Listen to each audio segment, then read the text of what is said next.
Hey techies, welcome back to my YouTube channel. In this tutorial, I'm going to show you create a key pair.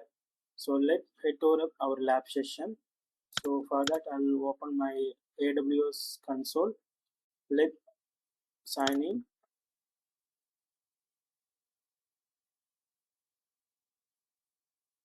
Once you are signed in your AWS console, and you can find three dot over here, or here in search bar, you just type for EC2 and click on EC2.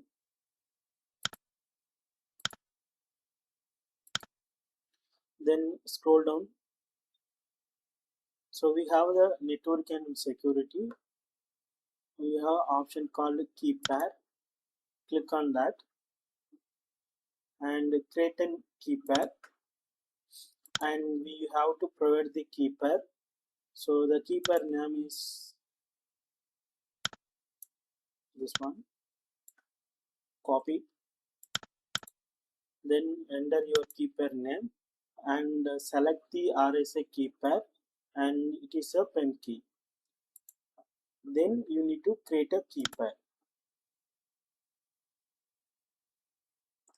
and you need to download it wherever you want it. So this is what you want.